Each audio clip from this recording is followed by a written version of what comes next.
Hi, Greg Hughes here with Hughes Private Capital, and welcome to The Edge today. I am excited. I have a buddy here today. Steve Mestre is with us. Steve has owned Mestre Lawn Service for a long time. In fact, we actually go back together way back when we both started about the same time and continued to do our lawn and landscape business together. And we're going to talk about that for a couple minutes. But that's not really why we're here today. We're here today to talk about the Giving Trail. And Giving Trail is a website that Steve's put together to help charitable organizations put or raise money and do just a whole lot of vast different stuff. It's a very cool concept, different than what we've been seeing out there. And so welcome today to the show, Steve. I'm glad to have you here. Yeah, thank you. It's fun to be here and watch how life has gone full circle, because we did start about the same time our lawn services, right? Exactly. Yeah. So, and you know what was interesting is out of all that time, I always knew about you and never met you. I know, isn't it? You know, because you know so many people within the industry. Sure. But it just was bizarre in that. And I mean, I heard your name all the time. But just whatever, somehow our paths never crossed. And then finally, what was it, about 5 years ago, maybe, we had ended up meeting at a different function. I, of course, had sold my business in 2002, and then all of a sudden it's like, oh, here's Steve Mestre. You know, Steve Mestre. Well, then you and I sat and talked for probably like an hour or two after that. Yeah. And then, you were very gracious, and we've had dinner at your house and everything, and so we've gotten to know each other. So, yeah. So that's something that you've done over the last, how many years now? 40 years. Oh, man. But you've got a great business. I mean, one of the things that I really admire about you is that you built what I call a lifestyle business. I think you even call it that, right? Yeah, it's, we had different approaches. You went big, and you had you had well over 100 employees, I think, at one time. We did. But I always kept mine small. So just a few employees, and stayed more in the high-end residential or the residential side of things. And you were, commercial and the whole thing. So I just didn't want as many headaches as you did. Although you somehow kept on more hair than I have. So I don't know, maybe I have more stress than you. This is a toupee, so yeah. No, I know. We did really kind of go different ways, with that. But I think what you built was just an awesome business, and you know it. And you built a lifestyle, and you've had a very great career doing all of that. So that, I really enjoyed it.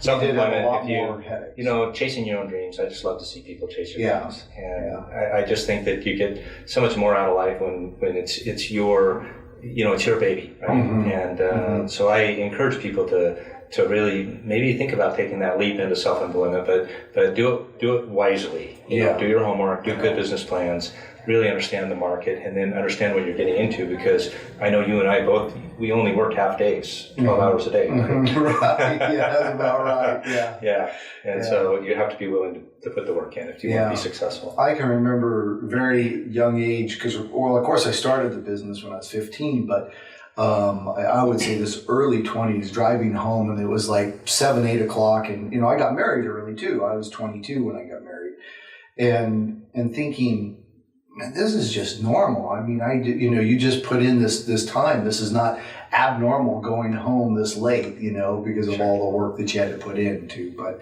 I've always enjoyed it. I've loved every bit of. I mean, it's hard, and sometimes you wonder, why the heck do I do this? I could go probably make more money sometimes and have an easier lifestyle. But it is what you kind of. I don't know. It's in my blood, and I think it's in your blood too, as well. Birds of a feather. Yeah, sure. Exactly. So, okay, well, that's a little bit of the background here. But what we really want to talk about today is did you say it was 3 years you spent, or was it 2? I can't remember. Yeah, it was really from concept to having a viable website. It was really a 3-year process, and ironing out the details and the reasons why you're doing it and how it would interact with different people. So givingtrail.org is the name of the website. Correct. Yep. And this thing is all built about being able to go out and raise money. It's a 501(c)(3), That's so right. It's all nonprofit. But it's not the normal GoFundMe or any of that sort of stuff. And we're going to talk about why it's different because of that. You talked to me about this the other day, and it's really important why that's different. But so why don't you tell the audience a little bit about what you've put together and how people can use it? Sure. Well, let me tell you, the motivation, first of all, is I've been involved in the charitable world, both as a donor and as somebody who's tried to raise money. As you know, I'm very big in the Rotary world. Right. And so as a donor, I was always kind of frustrated that people would ask me to make a donation, which I do. If you're going to ask me, I'm going to donate. That's just the way I work. You're a friend, and I will support you in your endeavors. But you never know what your donation really did. And then that organization often comes for more donations. So that was kind of a missing link, right? Because it's really important. If Rotary taught me anything, it's really important that you let your members know that their money is making a difference in somebody's life. Yeah. And that's powerful. When you can make that connection, then people are more likely to continue to support you.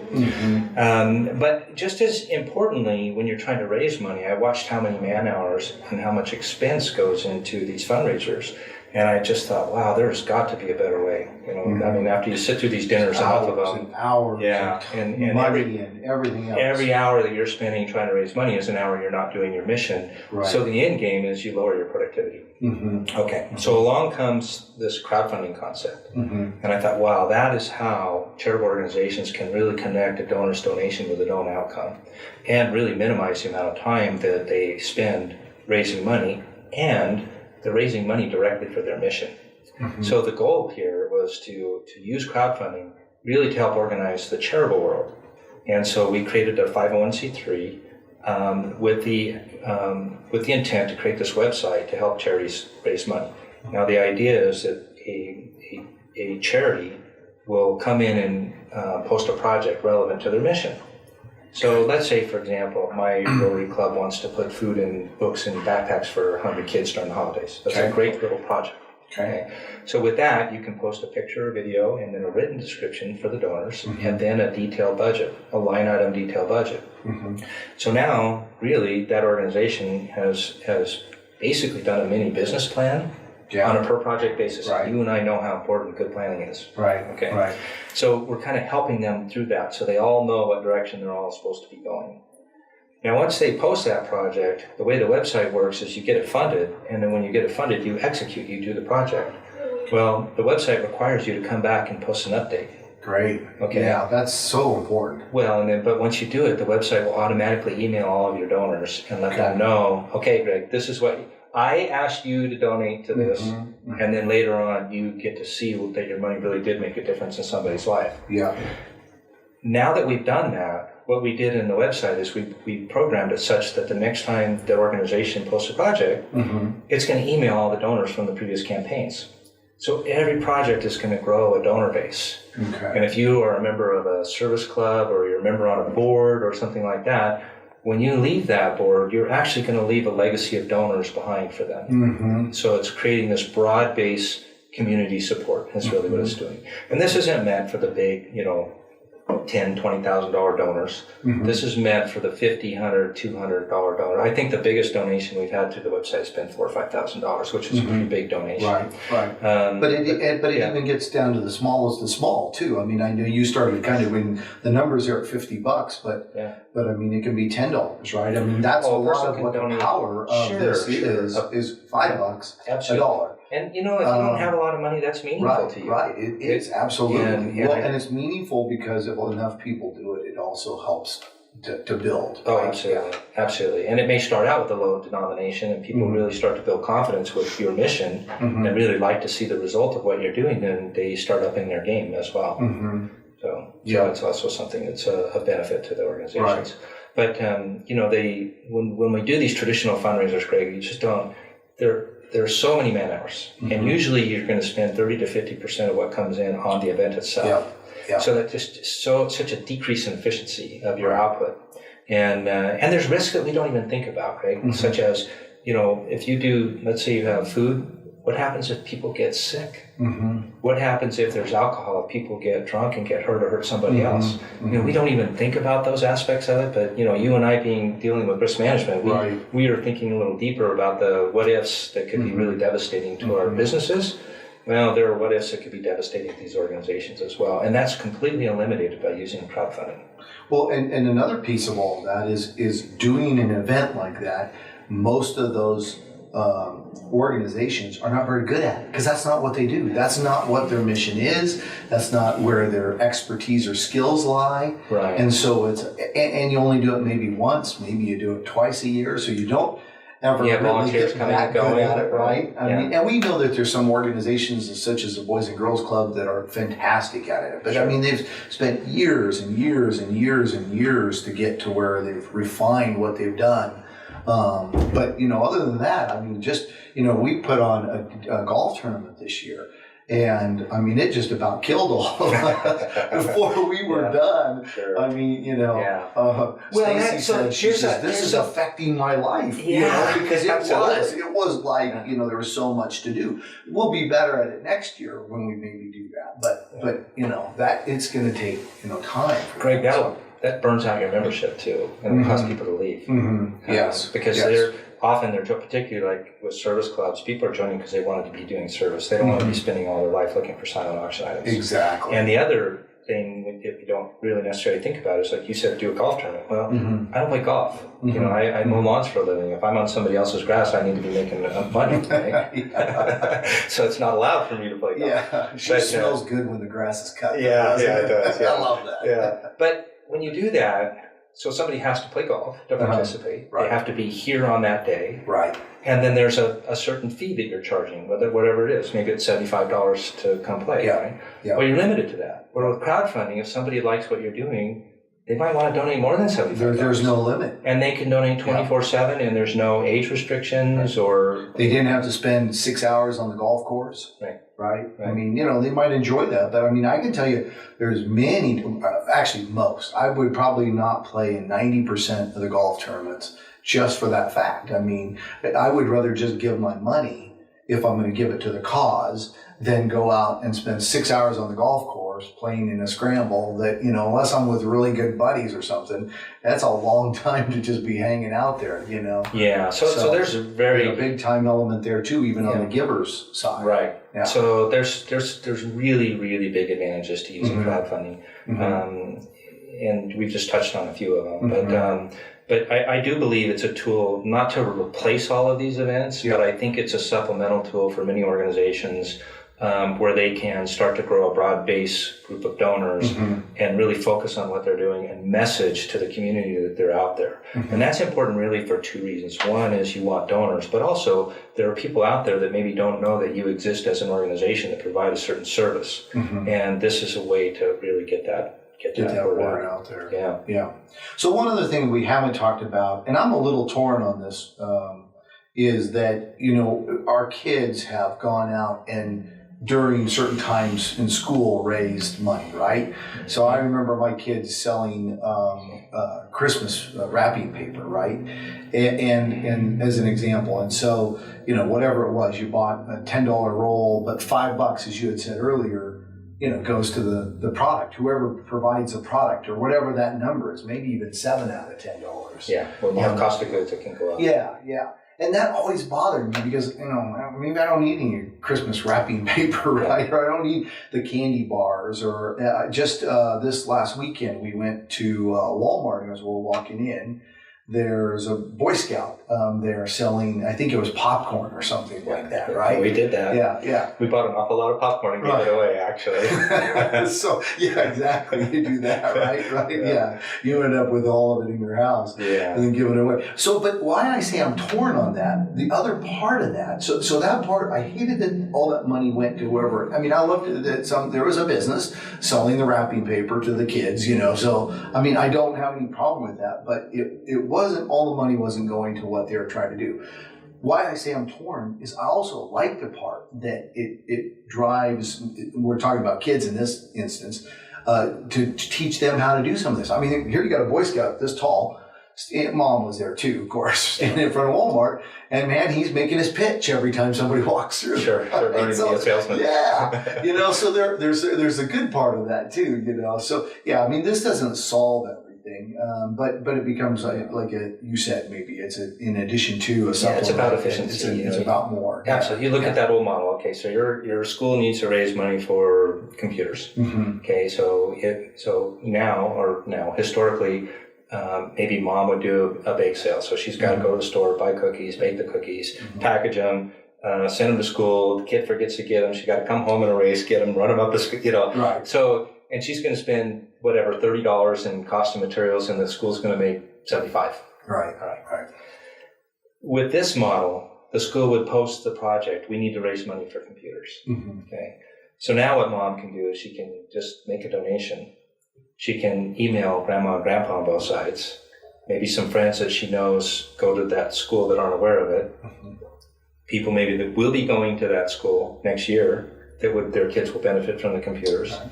And so she blows out 10 emails and she raises a few $100s. Not only has she raised the money in a minimal amount of time, but also she's creating a donor base for that school. Because remember, the next time that school posts a project, it's going to email these people. So let's say, for example, it was the band and they were raising money and you graduated and you moved on. You got another email the following year, the band's trying to raise money for a trip, and you thought, well, maybe you had donated $100 when your kid was in there, or a couple $100. Well, now maybe you just throw in $50. But you still help them because you had such a good experience and you wanted to support your old band teacher. Yeah. So I think it's a way to keep people in the loop and empower people really to be able to reach out to their sphere and drive donations. So that's the difference. And if you choose properly, you can raise more money in less time than anything you can imagine. I watched, it was interesting, a Rotary Club used this the first time. And I tell people, start really small the first time so you can learn how to use it. Don't have this grand expectation that it's going to solve all your problems, because it's a tool. And like any tool, you have to learn, the best practices. Just a little Rotary Club out in Elko used it, and they just did it with their board of directors. It was a little $600 project or $800 project, I can't remember, but they did it with a local school. And then they came back, and this is a little club of 30 members. Then they came right back and they raised $30,000 or $15,000 for our Keystone program, which is called Polio Plus. And it's to raise money for vaccines, and that is actually matched 2-to-1 with the Gates Foundation. So it was really the equivalent of $45,000. It only costs 50 cents to vaccinate a kid. So that's their little project through the website generated enough income to vaccinate 90,000 children. Wow. Yeah, that's fantastic. And the vast of the majority of the money, they said, came from the community, not from their club members. So this idea of other people's money or broad-based community support is really important. And so the club then adds to that donor base all of theirs. That's right. They, so the next time they post a project, it automatically emails all these people, and so it's a beautiful way to communicate with your donors. This is what your money did, and that's the missing link. It's so hard to. They try and let you know that they're being, they have good fiduciary responsibility with your money, but it's difficult. But not with this, because it ties your money to a specific known outcome. Yeah, and that I think is really important, because that's something you just taught me last week when we talked about it. So we've been doing InvestX, where people come, and you come to the last one, and we were we're teaching people whatever the subject matter is, right? And we throw out that we have a suggested donation of, for the most part, we try to get $25 out of everybody that comes to it, and that all goes to the Boys and Girls Club. So that's what we chose to do with this one. But what I liked what you said is it would be so much more powerful if we could choose something that they're looking to do. If they're trying to build the basketball court, or they're trying to do something specific, we have a suggested donation of $25 to help, meet our goal of $10,000 to build a basketball court. Right. Right. And then we can come back and tell everybody, like you said. Yeah, which is a really creative. People are being so creative on how they use this. And this is a really creative way for the business community to kind of meld their marketing money and their charitable giving money. Because you're doing these seminars and you're asking people to be charitable, and now you're using the website. If you do it that way, then you're now, like you said, tying that to something, but you're also not limiting, because if you strike a nerve with somebody, they may not stop at $25. I mean, they may say, I really like this, and they may throw in a couple $100. And then if they really like it, they can use the true power of this, which is email some of their friends that they know would also support it. So it gives them a tool to actually bring in additional donors. Yeah. And that's what this is all about. And that's the difference between a partially funded or a non-funded project, which we have some, and fully funded project, overfunded. I had one that went over 200%. The difference is this, is that this is not a grant request. Some groups just post it and think they will come.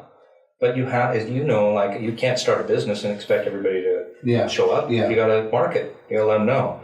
So we created what we call the 15-minute fundraiser, which is pretty. Let's say you're sitting on a board or you're in a service organization or whatever. What you do is you get your group together, and step one is you make a donation of some level because it's leadership by example. Yeah. And there's a psychology behind crowdfunding, and that is that nobody really wants to be first. My analogy is like a dance, right? It's really resistant to get the first couple on the dance floor, and then maybe another pair will come out there, and pretty soon here everybody comes. Well, you need to have some donors on your list of donors to show that there are people supporting this. Number one. So so now. And quite frankly, if you're going to ask people to donate to something and your name isn't there, you lose credibility. So it really is leadership by example. Yeah. Okay, so step one, make some level of donation.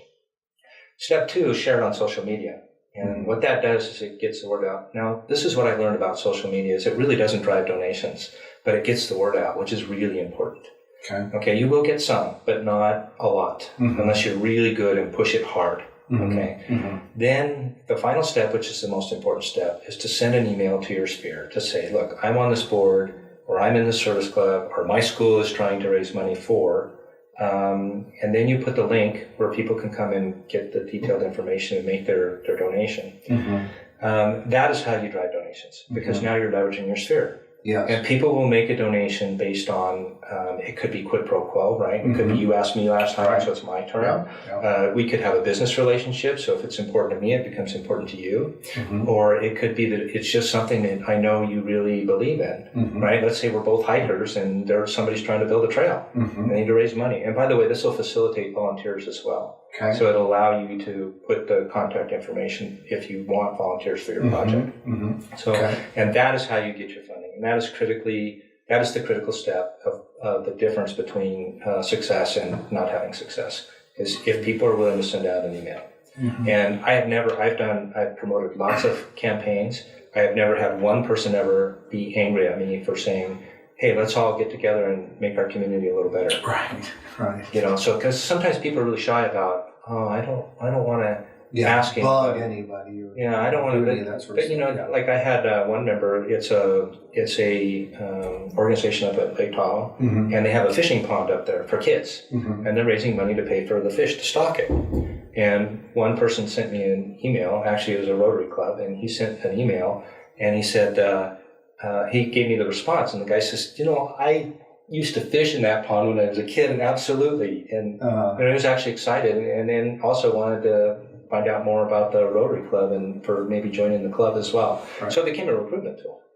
So it builds upon itself, and that's what it can. That's really kind of the magic, right? I mean, as it continues, like you keep saying, you have all the different things, a volunteer, recruitment tool, but then also building upon that donor base. I mean, so let's talk about that for just a couple minutes here. It's something that we're looking towards trying to put together for Hughes Private Capital, because as you've been, teaching me about this and showing me, saying, you're doing this sort of stuff, but what happens if you're able to kind of bring it all together, and then so you build a donor base that's there, and as we put things together, we just did a thing on the honor flight and tried to raise money for them, for the veterans that go on that, because they go on that for free.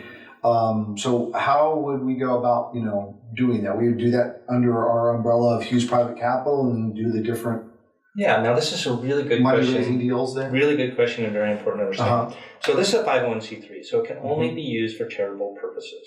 So you cannot use it for business. You can't use it to crowdfund something, equipment or marketing expenses or any expense for your business.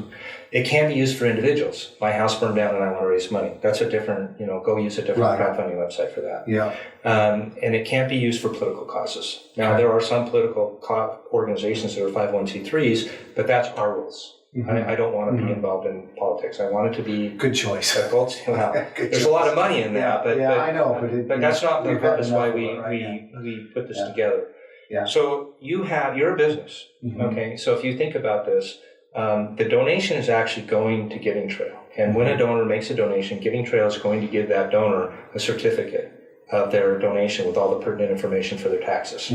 So it leaves a beautiful paper trail, and also keeps that accounting side off the backs of the charities.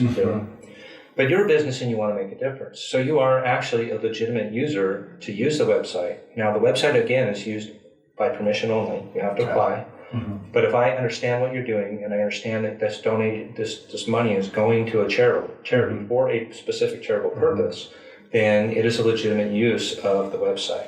So you as a business can actually post projects in conjunction with charities to raise money for them. And what you're doing is, I think, a really clever use of this, in that you're asking people that come to your seminars to make a donation to charity. And so now they know exactly what they're donating to. But the next time you have your next seminar and you post a project, it's going to send an email to the people that went to your first seminar. Mm-hmm. So what it's going to do is remind the people that Q's, your company is a charitable company. Mm-hmm. And we know there's lots of data that shows that people can be very fiercely loyal to businesses that are charitable. Yeah. So, and again, we all act in our own self-interest. I mean, that's human behavior, nature. It's, and there's nothing wrong with that. No. So as a business, you're trying to market what it is you're doing so you can continue to pay the rent. Exactly. And what this does is it kind of starts to shift the charitable giving money into the marketing side a little bit. Mm-hmm. And so I think that might be able to kick out a little bit more money from the business community for these charities. Mm-hmm. And now one thing too is when an organization finishes their project and they come back and they post their final update, donors can come in and leave a comment and a rating. Mm-hmm. Okay. Mm-hmm. So if you're a business, donate in the name of your business, because what we found is that the highest traffic on the website is a landing page. Okay. So it's this organization is doing this project, and that's where you're sending the link to people to go to that page. Mm-hmm. Mm-hmm. But the second busiest spot on the website is the list of donors. Mm-hmm. People are really curious. Who's supporting something that's important to me? Yeah. So an example I like to use, let's say you're, Joe's Plumbing, right? Mm-hmm. Just as a name, and you make a donation, then when that project is completed, you can come back and leave a comment and a rating. So give them a 5-star rating and say, Joe's Plumbing was proud to be part of your success, and then put a link back to your website. Because I believe what that can do is later on people go, we need a plumber, and who was that donated to the kids, band? Whatever. Yes, right. And they can go back in the website and find that, click on the link and get into there. And I think it might be a clever approach to even maybe do some couponing. Put a coupon in there. Yeah. Right? So now you get some real solid feedback whether that's working or not. And everybody comes out a winner. That's the best part of the whole deal. Absolutely. The community wins because we work as a team to solve community problems. Mm-hmm. Now, I know that your website doesn't do this, and it's not really set up to do it, but I want to just talk about it for a second. So it's a little bit off subject, but it's something that we only started this year. And so, and it really started with the Boys and Girls Club, is they said, geez, you know what? We have a way for you to give per month. So, instead of giving, say, $1,200 in one chunk, you can give $100 a month. And so we started doing that. And Junior Achievement doesn't have it set up, but just says it doesn't matter. We're just sending them a check. We're going to just send them a check once a month. Sure. And so I want to bring that up because I want other people to think about that. That's a nice way to donate and to give. Yeah. It's not one big chunk of money out of your pocket. And then once you're doing it, it's just like everything else. You just get used to doing it, and yet you're able to, give that money away. So sure. Recurring donations are really, really valuable to an organization. Recurring, repeat donors. Mm-hmm. So we have a whole parking lot of ideas that we want to add to the website, but every one of those ideas comes with a cost, a development cost. Right. And things like in-kind donations, tracking or being able to facilitate that, or keeping track of the number of man hours that actually go into creating a project. There's a 6% fee to use this. Now, there's no fee to sign up or to post a project. No monthly fees, nothing. But when somebody swipes a credit card, a bank charges money. And so we have to have enough fees to offset that. And then we're trying to keep a couple percentage points just to pay for the overhead of the website. Nobody's paid. We're all volunteers on Giving Trail. Yeah. The recurring donation, I would rather see that relationship be direct with the organizations. So our website really will allow those organizations to find people maybe that have never donated to them. And if they do a good job at wrapping up their projects and building a relationship, maybe people will have enough confidence that they'll go in and start doing that. And I think most of their websites can probably handle that. And I don't need to be in the middle of that. You know, I'd rather that money be, you know, all of it less their banking costs go straight to them. You know, we really didn't build this to make money. We built this absolutely to create an efficiency so that these people could touch more lives. And you said yesterday with the 6%, about 4% goes towards the cost of the money, and 2% goes towards keeping, you know, just pay the monthly bills of the website. And they're substantial. You have a 501c3 here that needs to get funded, and the website, the monthly cost of the website, and it's a very in-depth website. It took a team a year to actually do the development of this thing. So it was basically a year to come up with the idea and plan it, a year to execute, to have a website, and then it was a year to get the 501c3, and we beta tested it for a year too, because I did not want to launch this thing and have all kinds of bugs in the system. And that would be bad. Oh, that would not be good. Especially when you have a fiduciary responsibility to be accurate with people's money. You're handling other people's money. But still, by the way, this is the way it works is we aggregate the money, and then once a month we send them their check. So, but I mean that's still really good. I mean, 94% is going towards the charity, whoever's raising the money, and that's probably the number one thing people need to look at is when I donate money to something, how is that money used? You know, and is it efficiently used? And you know, I mean, all the way down to the horrible part of basically being a scam. I mean, it could be even a scam. So so there's if you think about this in the website, donors can come in and leave a comment and a rating. So if somebody finds out that there's any kind of mischief, they can blow the lid off of it by blogging on the website that they did not use the money. And as a donor, really, what do we want? If you think about what do you want for your money, it's kind of like what do you want for your taxes, right? You want to make sure that the money is not wasted, that it's well spent, and you want to know what the money did. And if there's a way to do that, then it builds confidence. You feel good about it. And so the goal here is to maybe have people that aren't really maybe very charitable to make donations and have that feedback that their money is making a difference. So maybe they'll be more charitable, right? Develop a society of donors. I like it. Okay. Is there anything more we want to talk on the Giving Trail, or? Well, just if anybody has any questions, they can certainly get a hold of I'll help mentor them and teach them how to use it. And we're going to get all your contact information and all that stuff out to everybody. But okay, good.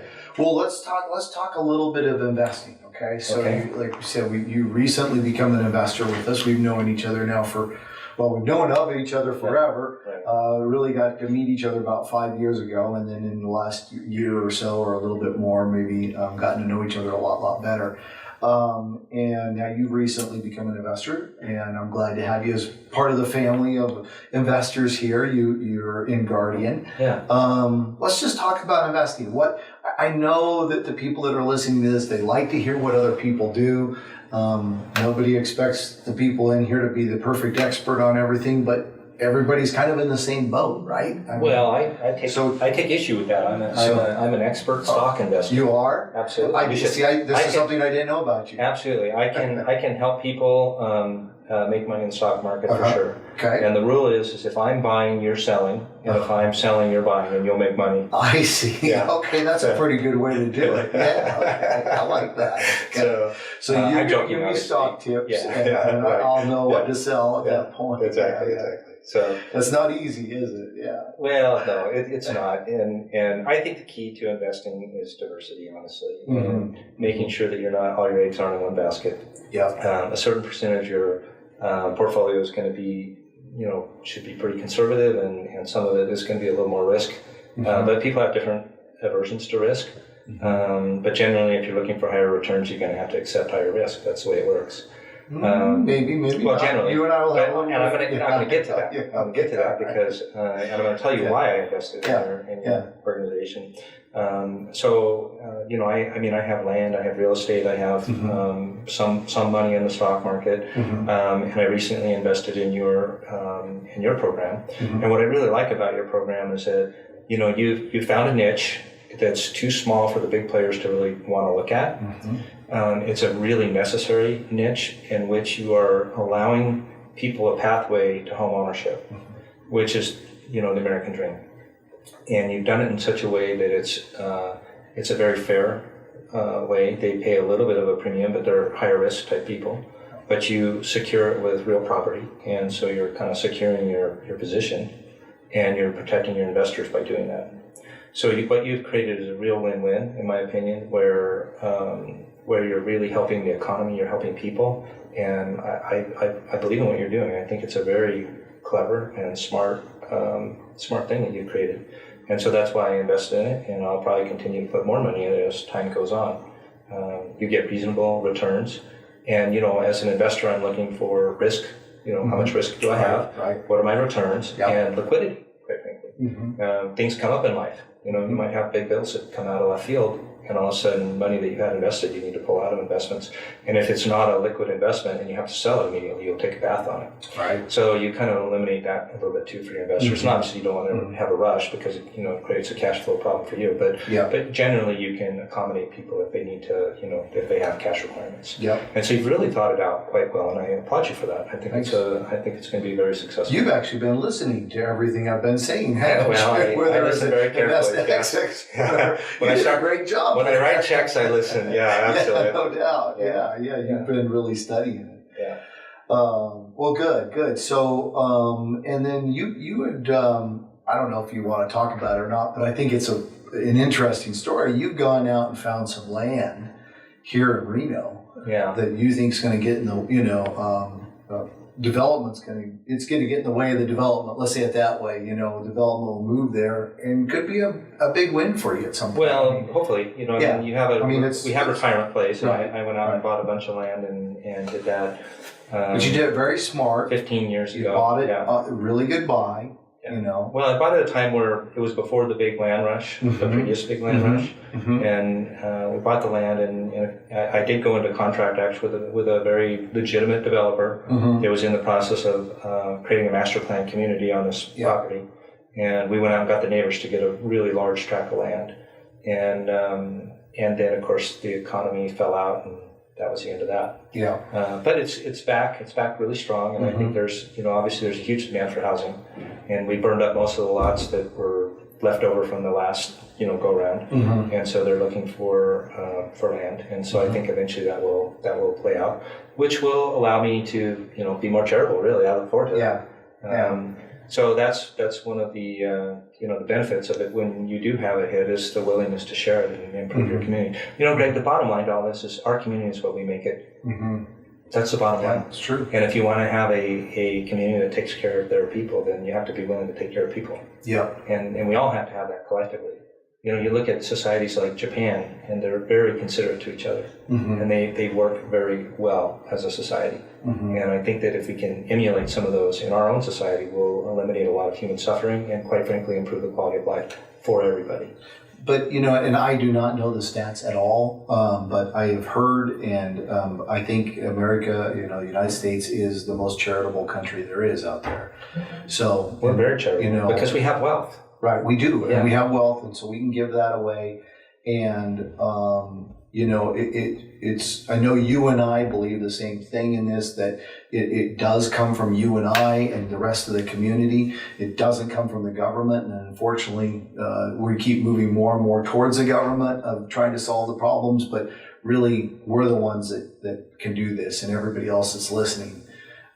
And we do a pretty good job of it, and nothing will ever be perfect. There's never going to be perfect, and there never will be enough of everything. But and partly that's just because our standards continue to increase. I mean, if you look at what we consider to be poverty here in the United States, is an absolute king in other places. Right. Where you don't even have clean running water, or power or anything like that. So. I mean, we live in a pretty great place. We live in a great place. People sometimes don't. They get really wound up about things they can't change, but they need to stop and take a deep breath and look at how good we really have it here. Yeah, and we'll continue to have it as long as we work hard and we believe in personal responsibility and self-reliance. Those qualities, I believe we will maintain our strength and position in the world. But if we slip from those values, I think we're going to have problems. Yep. Exactly. No doubt. All right. So let's have a little bit of fun. I'd like to ask 3 different questions of everybody. You know, you can answer these however you want, personal, business, it doesn't matter. In fact, probably more off the cuff, weird is more fun than anything else. Okay. But so what's something that you do that other people think you're crazy? What do I do that other people think I'm crazy? That you're crazy. Well, I'm a bike rider. What are you crazy I'm a bike rider. I like to ride long distance biking. Okay. Do long distance biking. And what's long distance? Well, like, my wife and I might decide to go down to Genoa and go to the hot springs or something, and I'll just ride my bike, and she'll drive down and meet me. And she'll go, you rode your bike from Reno? Yeah. And surprisingly, it's just really not that hard. And I enjoy it because it gives me, not only does it give me exercise, but it gives me a chance to think. And I really solve a lot of problems when I'm on my bike, or it allows me to get some of my real creative thoughts going when I'm on the bike. So I think some people look at me a little weird when I say, I did a century ride, or I did and a century ride is 100 miles. Yeah, why did you ride 100 miles? That kind of thing. And or I'll, like 4th of July, sometimes I have friends in Grayville, and I'll jump on my mountain bike and I'll ride my bike to Grayville. That's a long. It's a little over 100 miles, on a mountain bike, which is really a long day. How long will that take you to get there? It's quite a while. You probably average about, on a mountain bike, probably 12 miles an hour, 13 miles an hour, maybe at the most. So there's some big hills between here and there. 8-9 hours of it. It's a long day. I get up really early, when the sun's just coming up, and of course in the summer. It's, so that's probably the crazy things that people think I'm craziest is long distance biking. Have you ever had any problems with cars? Oh yeah, clipping you or? I haven't been hit. I've had close calls, but it's defensive. And number one, so bikers have a responsibility to protect themselves. Right. And if you see me riding, you're going to see me in super bright colors, because the last words I don't want to hear is, "I'm so sorry, I just didn't see you." Right? Yeah, exactly. But so often you'll have people that are on cell phones, or they're not paying attention. But you learn to make eye contact, and you learn to watch the wheels. So if somebody's pulling in, if that wheel starts to roll, they probably don't see you. And so then, you don't want to be in front of that car when it's going to roll out. Yeah. But I've had people actually swerve towards me before. There'll be 2 lanes in the bike lane, and they'll come just as close as they can. And so I've had people do that. But now we have cameras. So for example, my taillight has a camera. Okay. Yeah, so it's recording that. So if somebody ever does, take me out, at least it's recorded. At least my heirs will know who did it. Yeah, exactly. So, but that'd be great. They can watch it over and over. And so there's some issues with that. But for the most part, people are really polite. They really are. In fact, sometimes too polite. You'll come into an intersection, and everybody waits for you, and it's not your turn. And so now it actually creates confusion. Yeah. So So, but be polite when you're on the bike. Don't ride 3 abreast, block people. There's things you can do that minimize that risk of getting an accident. Ride when it's not really busy times, if you can do that. Sure. And go in areas where there's not really high traffic. Yeah. So common sense things. Yeah. Sure. Okay, so tell us something that you just absolutely can't stand to spend money on. What do you try to save every dollar on when you're buying this thing or whatever you're doing? Well, besides legal and healthcare, or that's some people say that. Yeah, sure. Yeah. What can I not stand to spend money on? I don't know. I don't like to waste money, and so if something is perceived as being really wasteful, I don't like to. It bothers me to spend a lot of extra money. I'm probably a tightwad when it comes to spending money on myself. Yeah, probably. I don't know why that is. I've worked hard, and I have wealth, and I'm happy to share that wealth. But sometimes it's hard for me to spend money on myself. And anything that's extravagant. I don't know. It's a hang-up. Okay, well, no, everybody's got their deal, right? Yeah. So now what's the opposite of that? What do you feel like you spend just a silly amount of money on? Oh, that's an easy one. Okay, what's this one? So my wife and I are both into gardening, and obviously. And so I've seen your house. Yeah, and so it's 2.5 acres, and we can't go past a nursery without spending money. Just can't do it. Can't do it. It's just really hard. I mean, it's like we're running out of space in 2.5 acres where to put plants. That's pretty hard to do. No, it really isn't. Really? Yeah. You just have to live there for a long time. Oh, but you got a beautiful place. Yeah. I mean, we had dinner there. Was that this summer, right? And when we sat out there, it was just great. I I mean, you're. Oh, I come home and I drive up the driveway and just you feel your blood pressure go down. Yeah, it's just a good very place nice. to be. Yeah, yeah. And Greta's out there spending lots and lots of time taking care of everything. Yeah, it's a labor of love. Yeah, it really is. We enjoy our time out there really, and there's time deadheading and doing things to keep things going. But it's just plants are just a nice place to be. They don't argue with you. Right. They don't criticize you. They don't. They just do their thing. They sometimes scratch you and beat you up a little bit. Well, the roses could do that a little bit. Yeah. You come back. Have you been in a fight? Is your husband picking on you again, Greta? Yeah. All right. Well, very good. Thank you very much for coming in today and telling everybody about what's going on with the Giving Trail. And we will try to get the word out as much as we can. And we'll probably start using it as well to do our stuff. So yeah, wonderful. I'm glad. Thanks for coming in. Yeah. Thank you for having me, Greg. Seriously. Thank you.